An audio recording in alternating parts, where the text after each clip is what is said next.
Korea Selatan telah meluncurkan strategi Indo-Pasifik terbaru di bawah kepemimpinan Presiden Yoon Suk Yeol yang terpilih sejak tahun 2022.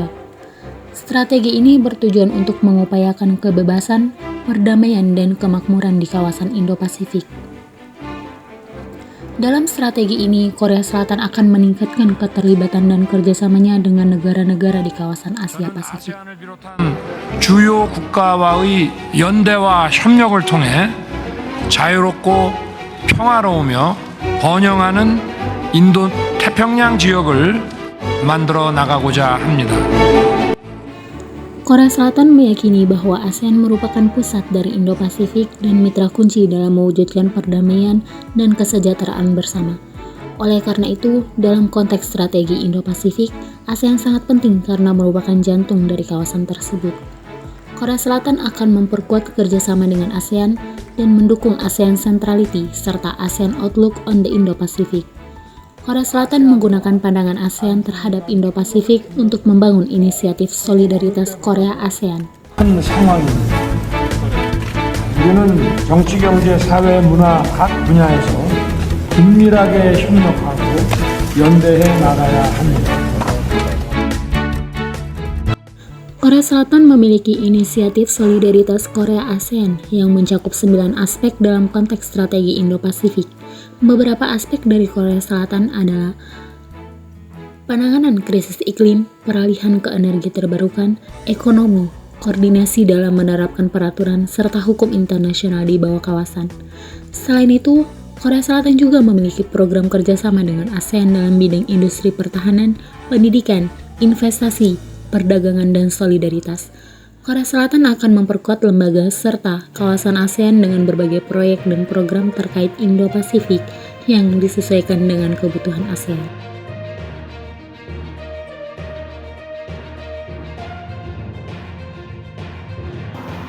Untuk hal negatif yang kita dapatkan dari hubungan ASEAN Korea Selatan dalam of our Indo-Pacific strategy marks a new chapter in Korean diplomacy, hailing a new era of proactive Korean diplomacy in regional and global affairs. You can regard this as the foreign policy doctrine of the Yoon Suk-yeol government. Hal positif yang ada dari kasus Indo-Pasifik ini ialah bahwasannya Korea mempercayai ASEAN sebagai jantung dari kawasan Indo-Pasifik, hubungan antara Indo-Pasifik dan Korea Selatan ini. Kemudian, adanya penyesuaian kebutuhan ASEAN untuk dapat memperkuat lembaga ASEAN itu sendiri dan juga kawasan sekitar ASEAN yang telah dibantu oleh Korea Selatan. Dan juga dengan menggunakan pandangan ASEAN Indo-Pasifik, hal ini juga dapat membangun sebuah inisiatif solidaritas antara Korea Selatan dan juga kawasan Indo-Pasifik. A particular nation, but is open to cooperation with all countries that align with our vision and principles. Jika melihat dalam strategi Korea Selatan untuk Indo-Pasifik di bawah kepemimpinan Presiden Yoon Suk Yeol pada tahun 2022, yaitu dengan cara memperkuat hubungan dengan ASEAN Korea Selatan, yang mana berupaya untuk memperkuat kerjasama dengan negara-negara ASEAN sebagai mitra utama dalam mencapai perdamaian maupun kemakmuran bersama di kawasan Indo-Pasifik. Seperti halnya dapat meningkatkan pertukaran ekonomi, diplomasi, dan keamanan antara Korea Selatan dan negara-negara ASEAN. Nah, jika dalam peningkatan kerjasama ekonomi, Korea Selatan ini lebih fokus memperluas kerjasama ekonomi dengan negara ASEAN, yang mana melalui peningkatan investasi, perdagangan, maupun kerjasama dalam sektor teknologi, energi, dan infrastruktur, yang tujuannya itu untuk memperkuat konektivitas ekonomi di dalam kawasan Indo-Pasifik. Hambatan ASEAN sendiri dalam menangani kasus ini yaitu dengan adanya perbedaan kepentingan maupun prioritas negara-negara ASEAN, yang mana memiliki kepentingan dan prioritas yang berbeda dalam kawasan Indo-Pasifik. Dalam hal ini, masing-masing negara memiliki kebijakan dan strategi nasional yang beragam, sehingga dapat menjadi tantangan agar dapat mencapai koordinasi yang efektif dalam menghadapi kasus ini.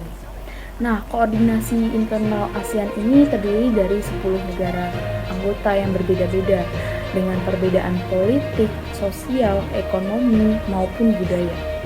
Koordinasi internal ini antara negara-negara anggota inilah yang dapat menjadi tantangan, mengingat terdapat perbedaan pandangan serta kepentingan mereka.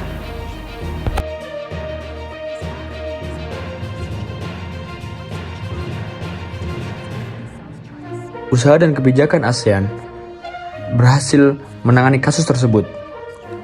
Karena menurut Kwon, sebagai Duta Besar Misi Republik Korea untuk ASEAN, mengatakan bahwa ASEAN telah bekerja keras dalam menangani kasus ini dengan wibawa dan kredibilitas dari ASEAN. Dan Indonesia yang merupakan Ketua ASEAN tahun 2023 yang telah bekerja semaksimal mungkin, sehingga Korea yakin bahwa Indonesia bisa membuat sebuah perubahan.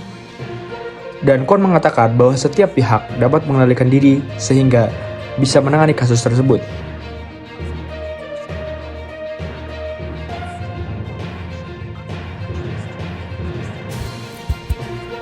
Dalam menanggapi strategi Korea Selatan untuk Indo-Pasifik, maka hal yang harus dilakukan oleh ASEAN adalah yang pertama yaitu mempertahankan netralitas dan kemandirian. ASEAN harus bisa mempertahankan netralitas dan kemandirian dalam menjalankan strategi Indo-Pasifik. ASEAN harus bisa menjaga hubungan yang seimbang dengan negara-negara lain di Indo-Pasifik, termasuk dengan menghindari konflik kepentingan yang dapat mengurangi efektivitas strategi regional. Yang kedua, ASEAN harus memperkuat kerjasama ekonomi. Dengan menjalin mitra dagang serta melakukan perdagangan dan investasi, ASEAN dapat mencapai kemakmuran dengan negara Indo-Pasifik. Yang ketiga adalah ASEAN harus fokus terhadap isu-isu aspek keberlanjutan seperti pengelolaan sumber daya alam berkelanjutan, isu perlindungan lingkungan, serta pembangunan sosial, yang dimana dengan memperhatikan isu-isu ini, maka ASEAN dapat mencapai kemakmuran serta perdamaian di wilayah Indo-Pasifik. Yang terakhir adalah memperkuat hubungan diplomasi dengan negara Indo-Pasifik. Dengan memperkuat hubungan diplomasi, ASEAN dapat memperkuat hubungan dengan negara-negara Indo-Pasifik, dan hal ini tentunya akan dapat menciptakan perdamaian dan kemakmuran di wilayah Indo-Pasifik. Dengan melakukan hal-hal tersebut, tentunya ASEAN akan dapat mewujudkan tujuan untuk mencapai kemakmuran dan perdamaian di wilayah Indo-Pasifik.